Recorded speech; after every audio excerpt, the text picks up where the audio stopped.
So hello all, today we'll be dealing with the chapter breathing and gases. Technically it is the mechanism of breathing and their disorders, regulation, etc. So um, today we will examine the machinery of life. Okay, respiration is often misunderstood as simply breathing, but breathing is just the physical intake of air. True respiration is the biochemical process where oxygen oxidizes glucose to generate energy in the form of ATP, producing carbon dioxide as a byproduct that we must safely expel. Evolutionary mechanisms. So let's look at the evolution of these systems. Simpler organisms like sponges rely on simple diffusion because every cell is near the external environment. However, as organisms grow in size, they face the diffusion limitation problem. Evolution solved this via vascularization. Specialized surfaces like gills and lungs bring a high surface area into close contact with a blood supply, overcoming the physical distance limit. Now let's see the human respiratory pathway. So the key concept over here is conducting zone versus respiratory zone. We divide the tract into two zones. The conducting zone, which includes nostrils to terminal bronchioles, which acts like a highway. It cleans, humidifies and warms the air. The respiratory zone, which consists of alveoli and the ducts, is the actual factory where the exchange happens. Note the cartilaginous rings in the trachea are very essential because they prevent collapse when the thoracic pressure drops during inspiration.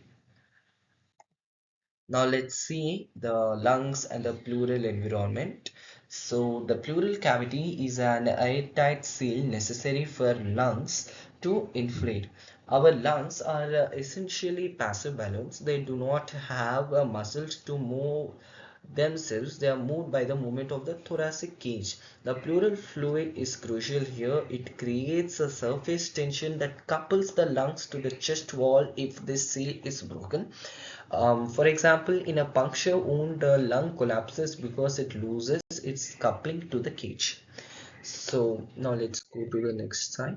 So before we deal with the volumes and the capacities, let's see the process of inspiration and the expiration. So inspiration is known as the physics of breathing. So inspiration is actually an active process. We are fighting atmospheric pressure to draw air in. When the diaphragm contracts, it flattens and moves downward, increasing the thoracic volume along the vertical axis. The intercostal lifts the rib, increasing the diameter. As the total volume of the thoracic cavity increases, the pressure drops below atmospheric and air is pulled inward. So coming to the expiration, it is the passive recoil. So elastic recoil of the lungs and the chest wall is the key concept over here. Expiration is largely passive. When the diaphragm and intercostals relax, the thoracic cage returns to its natural resting state through elastic recoil. The reduction in volume forces the pressure inside the lungs to rise above atmospheric levels, pushing the air out. We only use active muscle force like the force of the abdominal muscles when we need to exhale forcefully, such as during exercise. Coming to the volumes and capacities, the key concept over here is clinical diagnostics to spirometer, which is a device used to measure this clinical during the clinical diagnostics. Why do we need to measure this is because these volumes tell us about the health of the lungs. For example, a low vital capacity might indicate restrictive lung disease where the lungs are stiff. Residual volume is the most fascinating. It ensures that our lungs do not collapse completely between breaths, allowing gas exchange to continue continuously. So let's go to the next topic. So here we would be dealing with the gas exchange gradients. The key concept that we should remember here is that diffusion is driven by partial membrane differences. So gas exchange is entirely passive, driven by Partial pressure gradients. Partial pressure is simply the pressure exerted by one gas in a mixture. Gases always diffuse from a higher partial pressure to a lower one. In the alveoli, O2 partial pressure is high, pushing it into the deoxygenated blood.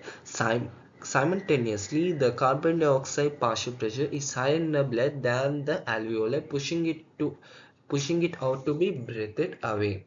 So now let's see the diffusion member first.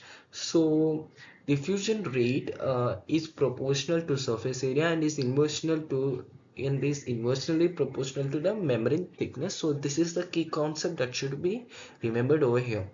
So the diffusion membrane is a masterpiece of biology. It is 3 layers thick, but membranes less than 0.2 microns. This extreme thinness is what allows for such rapid exchange. Furthermore, carbon dioxide's high solubility means it can diffuse across this membrane 20 to 25 times high faster than oxygen, ensuring that we can clear carbon dioxide even when the pressure gradient for it is relatively small. So coming to the oxygen transport, hemoglobin sigmoid saturation curve is the key concept that should be remembered here, and the dissociation curve could be seen in the image. So we could tell that hemoglobin is not just a carrier, it is a smart molecule. So it binds oxygen in lungs but drops it off in the tissues. So we could tell that the due to the higher partial pressure of oxygen in the lungs, it is getting binded to the hemoglobin, but due to the higher partial pressure of the carbon dioxide comparatively to the oxygen in the tissues is what making the oxygen get dissociated from the hemoglobin. It so the curve is basically tells us that small changes in tissue oxygen pressure results in large drops of oxygen being released exactly where the body needs it, and this is highly necessary for a perfect respiratory process. So now let's see the transport of carbon dioxide. So the chloride shift and the carbonic anhydrase enzyme concepts are the key concepts over here. So most carbon dioxide is not transported as a gas but as a bicarbonate. The enzyme carbonic anhydrase is a catalyst marvel. Inside the RBC, it converts carbon dioxide into carbonic acid, which dissociates into bicarbonate ions. These ions are often then swapped with chloride ions, a process which is known as chloride shift or Hamburg's phenomenon, to maintain the electrical balance of the cell as it moves through the bloodstream. The one more point that we should remember here is that the carbonic anhydrase enzyme is present in higher quantities in RBC. It is also present in plasma, but only in minute quantities, which means in very less quantity.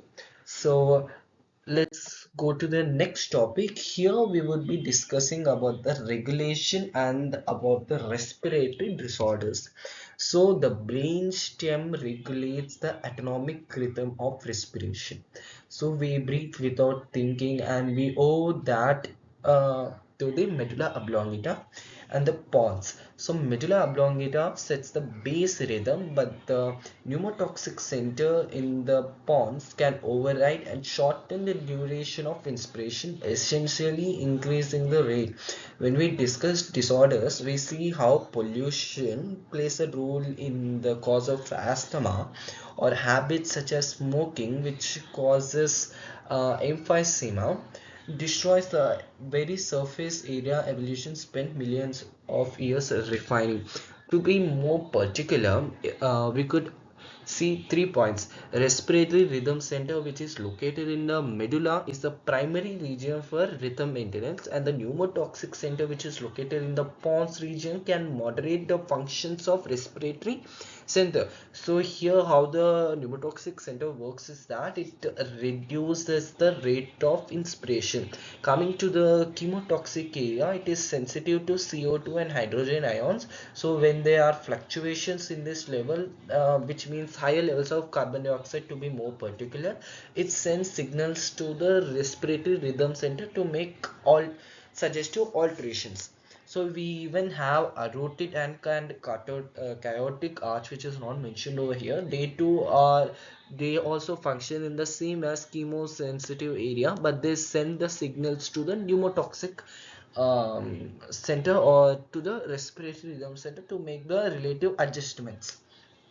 So coming to the respiratory disorders, so coming to the respiratory disorders, we have asthma, emphysema, or occupational disorders. So asthma is nothing but which is difficulty in breathing, which is caused due to inflammation of the bronchi, and it is majorly seen in the children who are now being raised in urban areas due to the sensitive environment that is being provided to them during the earlier childhood, or it is due to the pollution around them. Actually, this basically due to the pollution around them. Coming to the emphysema, it is a chronic disorder which occurs where uh, the alveoli walls are damaged, and it is caused due to smoking. So coming to the occupational disorders, it is due to exposure to dust, which leads to fibrosis. That means the damage of the fibrous tissues, and it leads to serious lung damage. Example for this is black lung disease, which is commonly seen in people working in coal mines, because being exposed to those areas, they we can see coal deposits in their lungs. For that reason, it's called black lung disease. So that is all for this video. I hope you all like this video. Thank you all.